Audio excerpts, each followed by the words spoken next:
হ্যাঁ স্যার, অসংখ্য ধন্যবাদ আপনাকে, প্রণাম নেবেন স্যার। ঠিক আছে।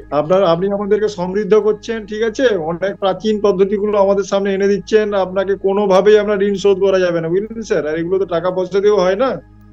আর মানে আমি দারুণ ভাবে সমৃদ্ধ হয়েছি, বুঝলেন স্যার। আপনি মানে কালকের প্রোগ্রামে আমি প্রথম ঢুকেছিলাম, দ্বিতীয় সেশনে, মানে অসাধারণ লেগেছে, বুঝছেন। আমি ভীষণ ভাবে সমৃদ্ধ হয়েছি। এমনিতে আমি বিভিন্ন ক্লাসের সঙ্গে যুক্ত, এবং আমি কাউন্সিলর, চাইল্ড এবং অ্যাডাল্ট কাউন্সিলর, ঠিক আছে।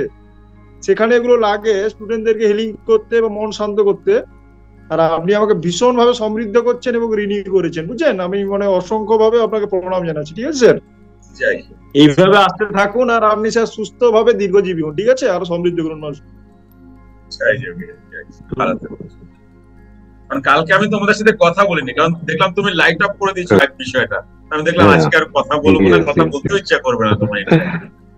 না না না, জয় যোগীরাজ। আমি খুব ভালো লেগেছে, ভাইব্রেশন ফিল করেছি পুরো স্পাইনে। আমি অনেক মেডিটেশন করেছি, কিন্তু আমি ওই পুরা স্পাইনের মধ্যে ওরকম ফিল কোনোদিন করিনি। তো কালকে আমি অসংখ্য ধন্যবাদ স্যার, আমি পুরো ফিল করেছি কালকে। নিজের টপ মূলাধার চক্র থেকে সহস্রার অব্দি এরকম করে যায়, কালকে শিখলাম স্যার। অশেষ অশেষ ধন্যবাদ। খুব ভালো, খুব ভালো, ভালো থাকবেন। Thanks sir. আপনি তো মুম্বাই থাকেন। হ্যাঁ, মুম্বাই থাকি। আমাদের প্রত্যেকের জন্ম যেদিন থেকে হয়েছে আজ অব্দি আমাদের মধ্যে কিন্তু আমরা ভালো দেখেছি, খারাপও দেখেছি। কিন্তু মন কি করে জানো, তোমার পাস থেকে পাস্টে যায়, আর ও গিয়ে কি করে, তোমার যে নেগেটিভ যেগুলো হয়েছে, তোমার সাথে খারাপ যেগুলো হয়েছে, সেগুলোকে জুম করে তোমার ক্লোজে নিয়ে আসে। এসে তোমাকে কি করে, তোমাকে ওটাই দেখায় নেগেটিভ থেকে। কেন মন এরকম করে? মন এরকম করে কারণ মনের কর্মই। তুমি যদি বলো যে জল পাহাড় থেকে নিচে কেন আসে, উপরে কেন যায় না, এটা তো কোনো প্রশ্ন না, হয়ও না।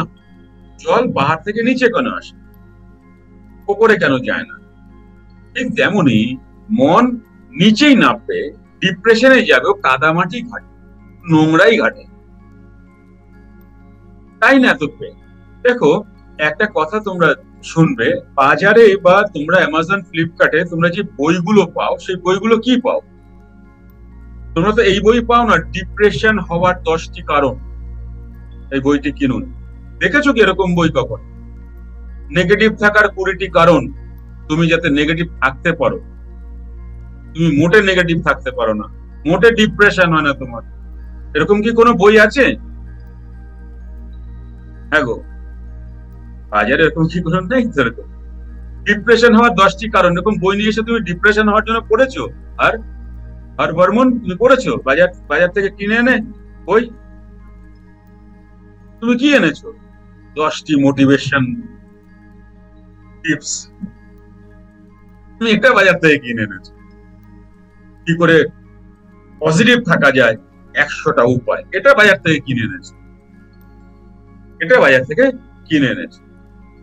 তাহলে একটা জিনিস তুমি দেখেছো যে পজিটিভিটি কিনতে হচ্ছে, আর নেগেটিভিটিতে আমরা মাহির, বলতে হবে না কে এক্সে বার্কারে আমরা, তাই না? নেগেটিভিটিতে ওর জন্য কি বই লিখবে? আমরা নিজেরাই 1টা 2টো 10টা বই লিখতে পারি। আমি ঘর থেকে বেরোলাম, হোঁচট খেলাম, আর অফিস গেলাম না, যদি রাস্তায় কিছু হয়,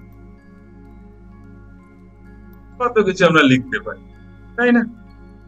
তো ঠিক তেমন পজিটিভ হতে গেলে মেডিটেশন একমাত্র উপায়, যে তোমাকে তোমার সারাদিনে 60,000 থট প্রডিউস হয় এই যে কপিটার মধ্যে। বুঝো তুমি কি নিয়ে বসে আছো জানো? এই যে ব্রেনটা আছে না, তোমার যে থটস, সারাদিনে 60,000 থট প্রডিউস হয়। তুমি জানো সারাদিনে তুমি 30 থেকে 35,000 ডিসিশন নাও। সারাদিনে 30 থেকে 35,000 ডিসিশন নাও। এমনকি ভাত খাওয়ার সময় ডিসিশন চলে, রুটি খাওয়ার সময় তুমি সিদ্ধান্ত নাও, মানে এইটুকু তরকারি 3টা রুটি, তাহলে আমার ম্যানেজ করতে হবে, এটা আগে খাবো না এটা পরে খাবো, আচ্ছা ভাতটার এর সাথে এইভাবে মাখবো না ওইভাবে মাখবো। আর দাম তুমি ডিসিশন নিচ্ছ, অল টাইম তুমি ডিসিশন নিচ্ছ।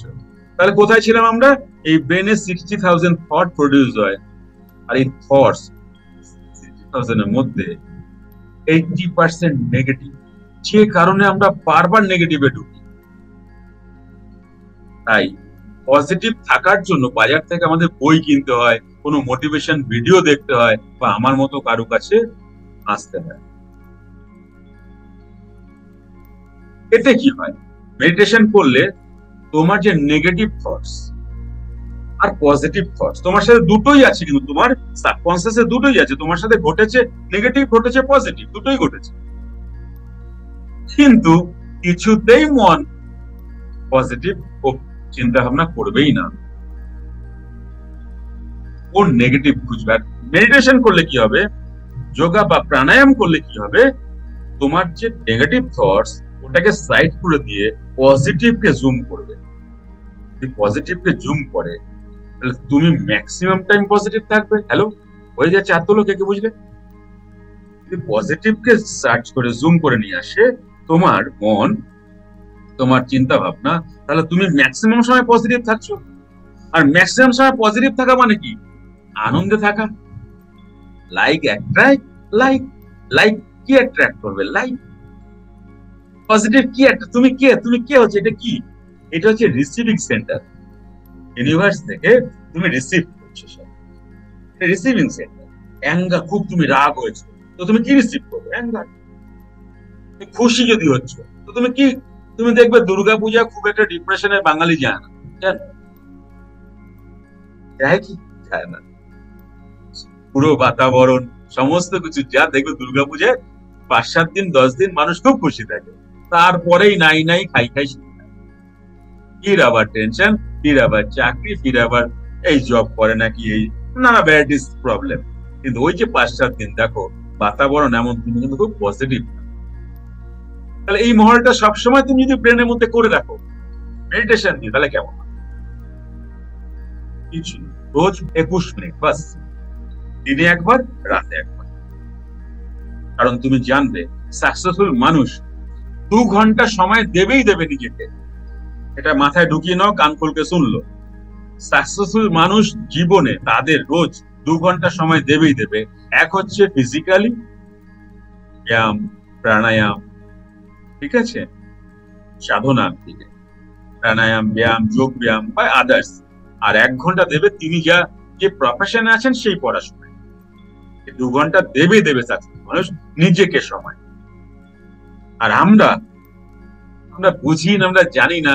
আচ্ছা, আমাদের দেহের রোগ হলে আমরা ডাক্তারের কাছে, যে মনের রোগ হলে ভাবি ওটা এমনি হয় বোধহয়, সারে না, ধীরে ধীরে, কেউ কেউ ভাবে ধীরে ধীরে সেরে যাবে, কেউ ভাবে ঠিক আছে এই নিয়ে তো লোক চলে। এগুলো বিদেশের ট্রিটমেন্ট, আর পার্মানেন্ট ট্রিটমেন্ট হচ্ছে meditation and pranayama, doctor medicine নয় মনোরোগের।